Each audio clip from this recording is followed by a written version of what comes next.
नमस्कार दोस्तों, आर के मौर्य कॉमर्स क्लासेज में आपका एक बार फिर से बहुत बहुत स्वागत है। मैं राजकुमार मौर्य इस वीडियो के माध्यम से आपको residential status and tax liability से रिलेटेड क्वेश्चन नंबर 20 बताने जा रहे हैं। इसे आपको अपनी कॉपी में लिखना पड़ेगा, जैसे पहले आपने नोट्स बनाया होगा। अच्छे से पहले क्वेश्चन को पढ़ते हैं। कहते हैं, Aditi went first time out of India to Japan on 10 December 2014। Date दिया गया है, डेट के हिसाब से चलना है इसमें। She come back India Japan on 1 April 2016। मतलब को 10 दिसंबर 2014 को गई हैं, वापस आई हैं 16 में। 15 अक्टूबर 2018 को अमेरिकन कम बैक इंडिया 1 अप्रैल 2029।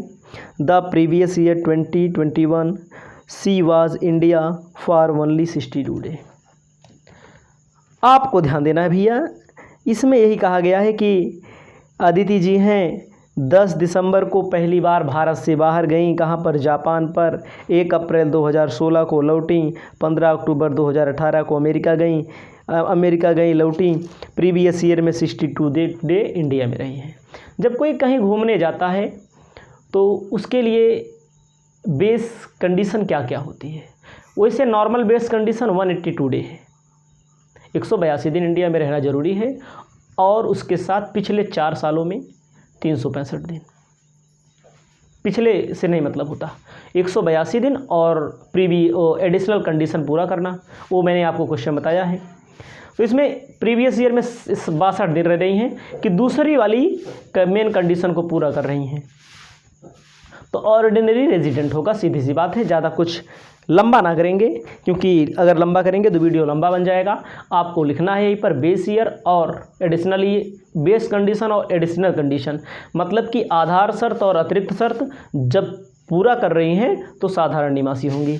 बता देना है बेस ईयर क्या होता है पेपर में अगर पूछे, और एडिशनल कंडीशन क्या होता है, बेस कंडीशन क्या होता है, इसको आपको बता देना अपने शब्दों में। तो हम चलेंगे। आपको क्या लिखना है? ऑर्डिनरी रेजिडेंस हैं। उसके बाद आपको अपनी कॉपी में लिखना है कंप्यूटेशन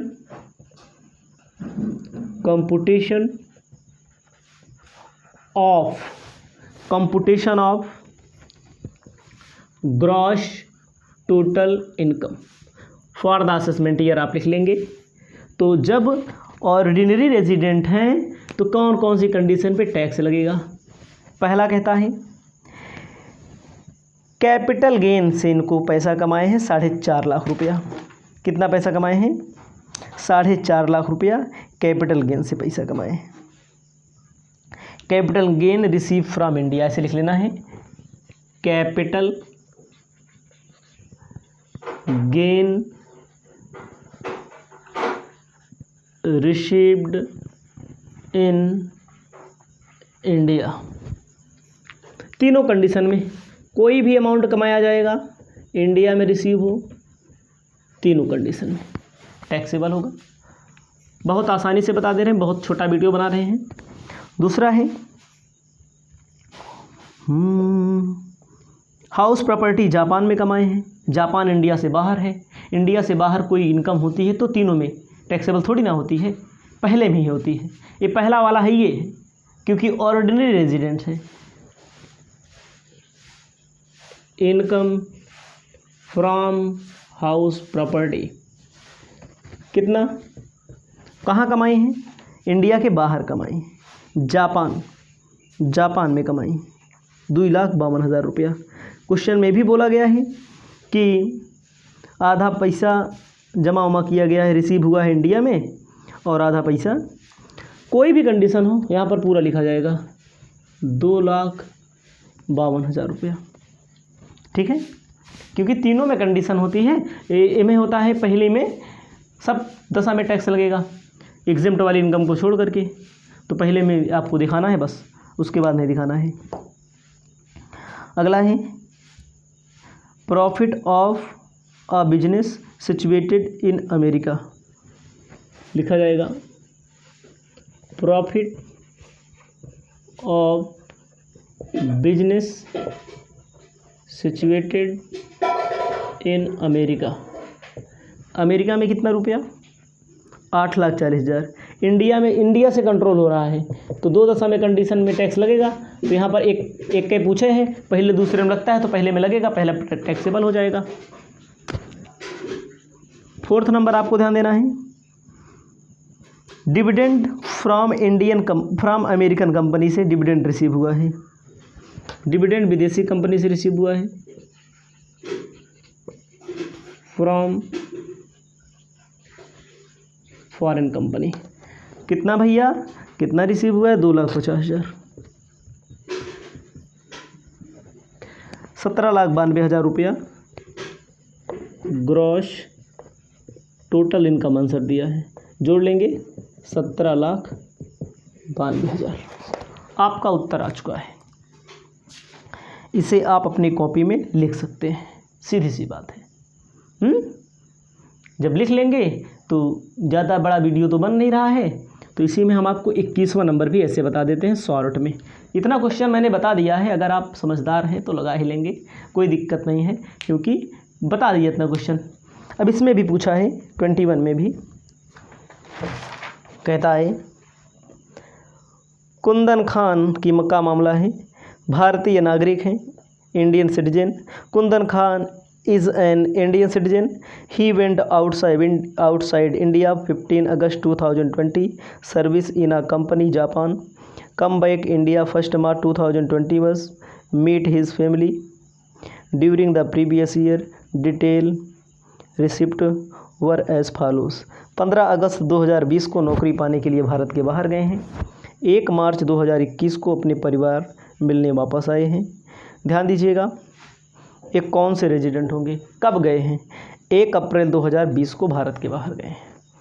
कब गए हैं? 15 अगस्त को। अप्रैल 20 से लेकर के 31 मार्च के अंदर देखा जाएगा।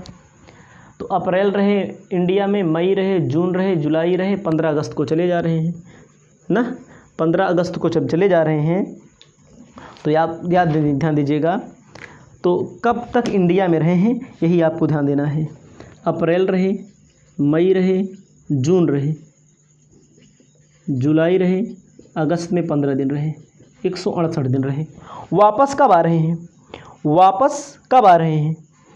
वापस आ रहे हैं, देखो कि बुक में दिया है मार्च में आए, तो इसमें वापस आए मार्च में। 1 मार्च को आ रहे हैं, 33 दिन मार्च में भी रहेंगे, 168 दिन इंडिया में रहे। देखो भाई, गए 15 अगस्त को, तो 15 अगस्त 2020 को गए हैं। 1 अप्रैल से लेकर अप्रैल, मई, जून, जुलाई, अगस्त, 15 अगस्त तक रहे हैं। तो अप्रैल, मई, जून, जुलाई, अगस्त इंडिया में जोड़ दिया जाएगा। फिर 1 मार्च को आ रहे हैं, इसमें मार्च आखिरी महीना होता, आखिरी महीने में 31 दिन रहे, 168 दिन रहे। बेस कंडीशन को पूरा नहीं कर पा रहे हैं, नौकरी के लिए गए हैं, किसी व्यवसाय के लिए गए हैं, तो 182 दिन रहना जरूरी होता है। मैंने बताया है आपको, 60 दिन वाली कंडीशन नहीं लिखी जाती। फिर इसे बोला जाएगा non residence.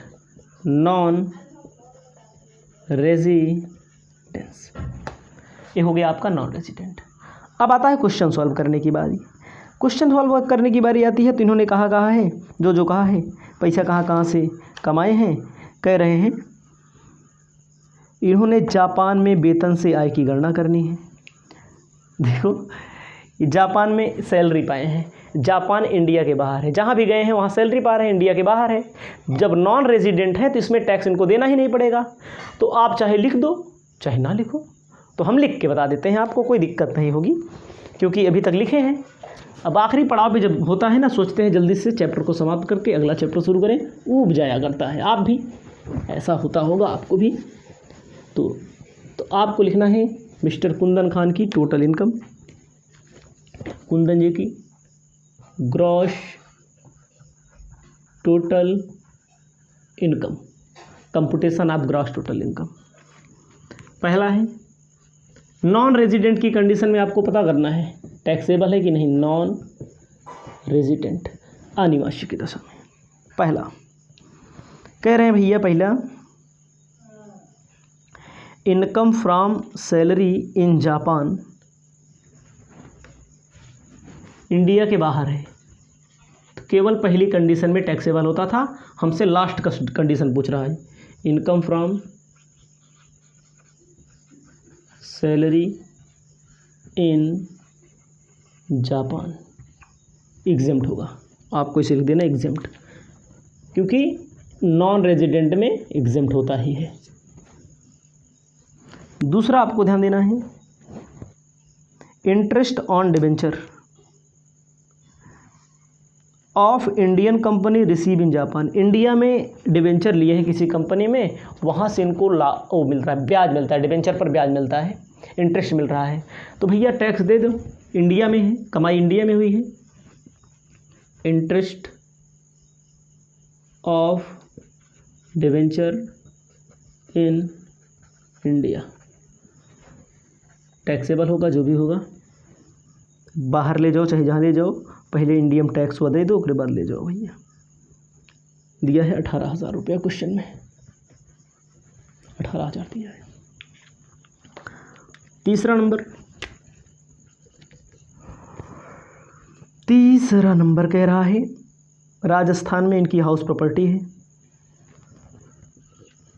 Income from house property in Rajasthan, तीनों में टैक्सेबल होगा, इंडिया में है राजस्थान, तीनों में टैक्सेबल होता है। कितने रुपए का है? 18,500। उसके बाद चौथा नंबर,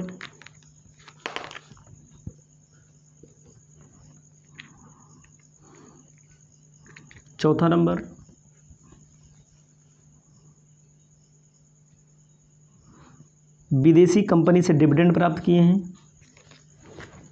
विदेशी कंपनी है तो क्या होगा, और इंडिया में प्राप्त किए हैं कि नहीं, कह रहे हैं कि dividend share foreign company receive out of India, India के बाहर रिसीव हुए हैं। Dividend from foreign company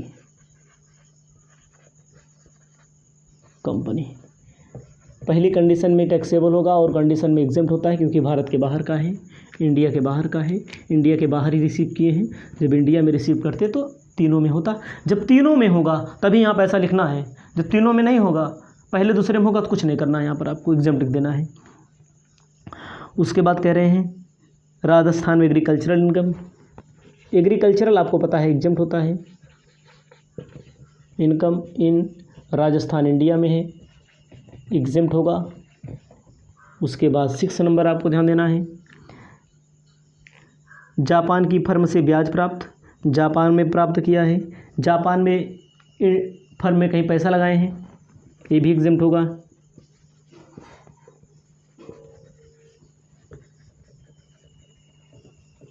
exempt हो जाएगा।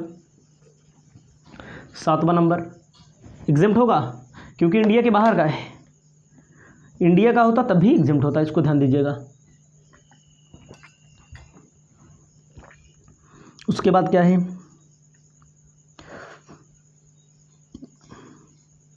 कह रहे हैं income from business Rajasthan from 1 अप्रैल 2020 31 मार्च 31 जुलाई 2018 48,000। राजस्थान में बिजनेस किए हैं 48,000 और 60,000, दो इतना पैसा कमाए हैं। Business income Rajasthan 60,000 48,000 1,08,000।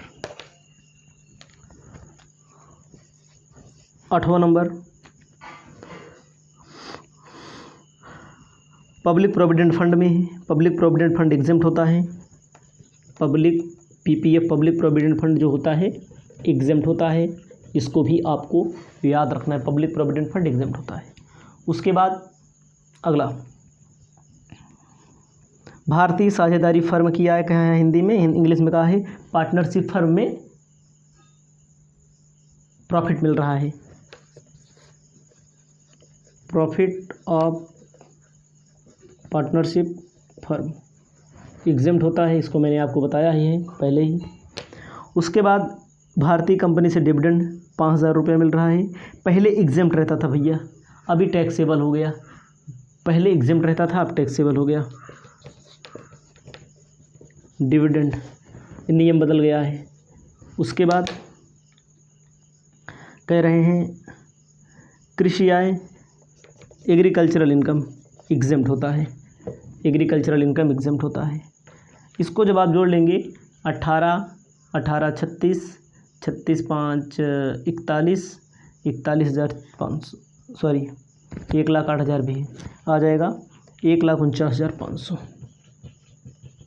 ये क्वेश्चन समाप्त होता है ग्रॉस टोटल इनकम। इसे आप अपने कॉपी में लिख लीजिए। इस वीडियो को यहीं पर समाप्त करते हैं। अब मिलते हैं नेक्स्ट क्लास में।